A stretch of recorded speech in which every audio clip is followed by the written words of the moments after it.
राधा कृष्ण चरण कमलेभ्यो नमः। श्रीमद्भागवत महापुराण एकादश स्कंद 8वां अध्याय अवधूत उपाख्यान अजगर से लेकर पिंगला तक 9 गुरुओं की कथा। जय राधा जय राधा राधा जय राधा जय श्री राधा जय कृष्णा कृष्णा जय कृष्णा जय श्री कृष्णा। सच्चिदानंद रूपाय विश्वयुत प्रत्याद हेतवे तापत्रय विनाशाय श्री कृष्णाय वयं नमः। ब्राह्मण उवाच सुखमैन्द्रियकं राजन् स्वर्गे नरकैव च देहिनां यद् यथा दुःखं तस्मान्नेच्छेत् तद्बुध। अवधूत दत्तात्रेय जी कहते हैं, राजन, प्राणियों को जैसे बिना इच्छा के बिना किसी प्रयत्न के रोकने की चेष्टा करने पर भी पूर्व कर्मानुसार दुख प्राप्त होते हैं, वैसे ही स्वर्ग में या नरक में कहीं भी रहें उन्हें इंद्रिय संबंधी सुख भी प्राप्त होते ही हैं। इसलिए दुख और सुख का रहस्य जानने वाले बुद्धिमान पुरुष को चाहिए कि इनके लिए इच्छा अथवा किसी प्रकार का प्रयत्न न करें। दुख आना है तो आएगा ही, और सुख है कर्म में तो सुख भी आएगा ही, तो इनके लिए अलग से प्रयास करने की आवश्यकता नहीं है। बिना मांगे बिना इच्छा किए स्वयं ही अनायास जो कुछ मिल जाए, वो चाहे रूखा सूखा हो, चाहे बहुत मधुर हो, स्वादिष्ट हो, अधिक हो, थोड़ा हो, बुद्धिमान पुरुष अजगर के समान वैसे ही खाकर जीवन निर्वाह कर ले और उदासीन रहे। यदि भोजन न मिले तो उसे भी प्रारब्ध भोग समझकर किसी प्रकार की चेष्टा न करे और बहुत दिनों तक भूखा ही पड़ा रहे। उसे चाहिए कि अजगर के समान केवल प्रारब्ध के अनुसार प्राप्त हुए भोजन में ही संतुष्ट रहे, भोजन में लोलुपता न करे। उसके शरीर में मनोबल, इंद्रिय बल और देह बल तीनों हो, तब भी वो निश्चेष्ट ही रहे। निद्रा रहित होने पर भी सोया हुआ सा रहे, और कर्मेंद्रियों के होने पर भी उनसे कोई चेष्टा न करे। राजन, मैंने अजगर से यही शिक्षा ग्रहण की। समुद्र से भी मैंने ये सीखा है कि साधक को सर्वदा प्रसन्न और गंभीर रहना चाहिए। उसका भाव अथाह, अपार और असीम होना चाहिए तथा किसी भी निमित्त से उससे क्षोभ नहीं होना चाहिए। उसे ठीक वैसा ही रहना चाहिए जैसे ज्वार भाटे और तरंगों से शांत रहित शांत समुद्र। देखो, समुद्र में वर्षा ऋतु में नदियों के बाढ़ के कारण बढ़ता नहीं है और न ग्रीष्म ऋतु में घटता ही। वैसे ही भगवत परायण साधक जो है उसे भी सांसारिक पदार्थों की प्राप्ति से प्रफुल्लित नहीं होना चाहिए और न उनके घटने से उदास ही होना चाहिए। वस्तुओं और परिस्थितियों के आधारभूत मनुष्य को नहीं रहना चाहिए। राजन, मैंने पतंगे से भी शिक्षा ग्रहण की है, इसलिए पतंगा भी मेरा गुरु है। जैसे वह रूप पर मोहित होकर आग में कूद पड़ता है और जल मरता है, वैसे ही अपनी इंद्रियों को बस में न रखने वाले पुरुष जब स्त्री को देखता है तो उसके भाव भाव पर लट्टू हो जाता है और घोर अंधकार में नरक में गिरकर अपना सत्यानाश कर लेता है। सचमुच स्त्री देवताओं की वह माया है जिससे जीव भगवान या मोक्ष की प्राप्ति से वंचित रह जाता है। स्त्रियों के लिए वही स्थिति पुरुष की भी होनी चाहिए। तो जो मूढ़ कामिनी कंचन गहने कपड़े आदि नाशवान मायिक पदार्थों में फंसा हुआ है और जिसकी संपूर्ण चित्तवृत्ति उनके उपभोग के लिए लालायत रहती है, वो अपनी विवेक बुद्धि खोकर पतंगा जैसे अग्नि में कूदकर अपने आप को नष्ट कर देता है। ठीक यही स्थिति मनुष्य की भी होती है। राजन, सन्यासी को चाहिए कि गृहस्थों को किसी प्रकार का कष्ट न देकर भौरे की तरह अपना जीवन निर्वाह करे। वो अपने शरीर के लिए उपयोगी रोटी के कुछ टुकड़े कई घरों से मांगे। एक ही घर में सन्यासी को बैठकर भरपेट भोजन नहीं करना चाहिए, अलग अलग मांगना चाहिए। जिस प्रकार भौरा विभिन्न पुष्पों से, चाहे वे छोटे हों या बड़े हों, उनका सार संग्रह ग्रहण करता है, वैसे ही बुद्धिमान पुरुष को चाहिए कि वे छोटे बड़े सभी शास्त्रों से उनका सार यानी रस रस निचोड़ ले, व्यर्थ की बातों को न ग्रहण करें। राजन, मैंने मधुमक्खी से भी शिक्षा ग्रहण की है, वो भी मेरी गुरु है, कि सन्यासी को सायंकाल अथवा दूसरे दिन के लिए भिक्षा का संग्रह नहीं करना चाहिए। उसके पास भिक्षा लेने का कोई पात्र हो तो केवल हाथ, और रखने के लिए कोई बर्तन हो तो वह है पेट। वो कहीं संग्रह न कर बैठे, नहीं तो मधुमक्खियों के समान उसका जीवन ही दूभर हो जाएगा। ये बात खूब समझ लेनी चाहिए कि सन्यासी सवेरे शाम के लिए किसी प्रकार का संग्रह न करे। यदि संग्रह करेगा तो मधुमक्खियों के समान अपने संग्रह के साथ ही जीवन भी गंवा बैठेगा। राजन, मैंने हाथी से ये सीखा है कि सन्यासी को कभी पैर से भी काठ की बनी हुई स्त्री का भी स्पर्श नहीं करना चाहिए। यदि वो ऐसा करेगा तो जैसे हथनी के अंग संग से हाथी बन जाता है, वैसे वो भी बन जाएगा। हाथी पकड़ने वाले तिनकों से ढके हुए गड्ढे पर कागज की हथनी खड़ी कर देते हैं। उसे देखकर हाथी वहां आता है और गड्ढे में गिरकर फिर फंस जाता है। राजन, विवेकी पुरुष किसी भी स्त्री को कभी भी भोग्य रूप से स्वीकार न करे, क्योंकि यह इसकी मूर्तिमती मृत्यु है। यदि वह स्वीकार करेगा तो हाथियों से हाथी की तरह अधिक बलवान अन्य पुरुषों के द्वारा मारा जाएगा। मैंने मधु निकालने वाले पुरुष से यह शिक्षा ग्रहण की है कि संसार के लोभी पुरुष बड़ी कठिनाई से धन का संचय तो करते रहते हैं, किंतु वह संचित धन न किसी को दान करते हैं, न स्वयं उसका उपभोग करते हैं। बस जैसे मधु निकालने वाला मधुमक्खियों द्वारा संचित रस को निकाल ले जाता है, वैसे ही उनके संचित धन को उसकी टोह रखने वाला कोई दूसरा पुरुष ही भोगता है। तुम देखते हो ना कि मधुहारी मधुमक्खियों का जोड़ा हुआ मधु उनके खोने से पहले ही साफ कर जाता है।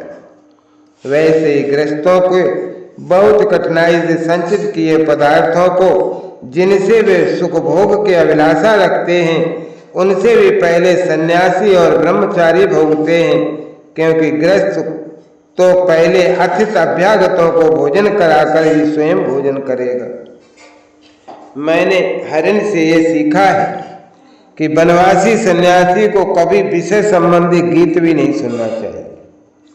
वो इस बात की शिक्षा उस हिरण से ग्रहण करे जो व्याध के गीत से मोहित होकर बंध जाता है।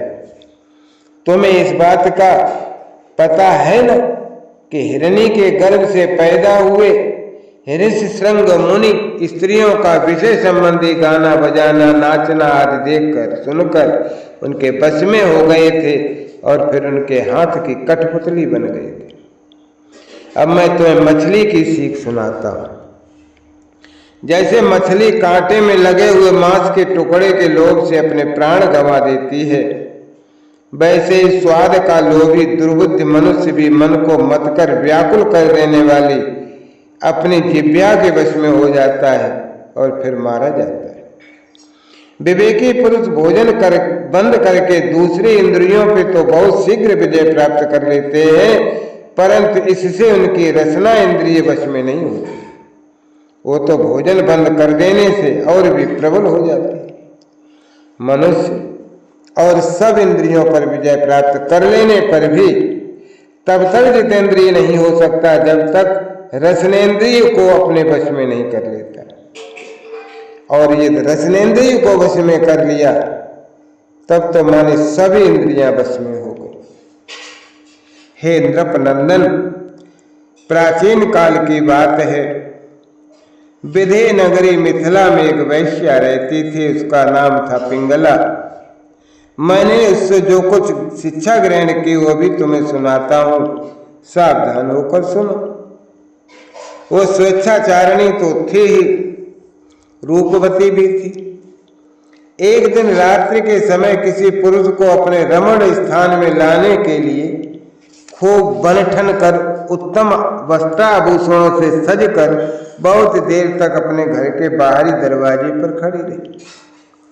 नर रतन उसे पुरुष की नहीं धन की कामना थी और उसके मन में ये कामना इतनी दृढ़मूल हो गई थी कि वह किसी भी पुरुष को उधर से आते जाते देखकर यही सोचती कि ये कोई धनी है और मुझे धन देकर उपभोग करने के लिए ही आ रहा है। अब आने जाने वाले आगे बढ़ जाते तब फिर वो संकेत जीवनी वैश्या यही सोचती कि अवश्य अब की बार कोई ऐसा धनी मेरे पास आवेगा जो मुझे बहुत सा धन देगा। उसके चित्त की दुराशा बढ़ती ही जाती थी। वो दरवाजे पर बहुत देर तक टंगी रही, उसकी नींद भी जाती रही। वो कभी बाहर आती कभी भीतर जाती, इस प्रकार आधी रात हो गई। राजन, सचमुच आशा और सो भी धन की बहुत बुरी है। धनी की बाट जोते जोते उसका मुंह सूख गया, चित्त व्याकुल हो गया। अब उसे इस वृत्ति से बड़ा वैराग्य हुआ, उसमें दुख बुद्धि हो गई। इसमें संदेह नहीं कि इस वैराग्य का कारण चिंता ही थी, परंतु ऐसा वैराग्य भी है तो सुख का ही हेतु है। जब पिंगला के चित्त में इस प्रकार वैराग्य की भावना जागृत हुई तब उसने एक गीत गाया। वो गीत मैं तुम्हें सुनाता हूं। राजन, मनुष्य आशा की फांसी पर लटक रहा है। इसको तलवार की तरह काटने वाली यदि कोई वस्तु है तो केवल वैराग्य।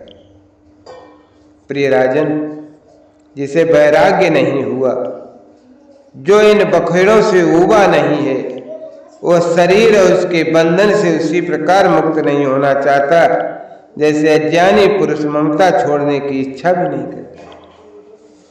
पिंगला ने जो गीत गाया था वो यह था कि हाय हाय मैंने इंद्रियों के अधीन हो गई, भला मेरे मोह का विस्तार को देखो।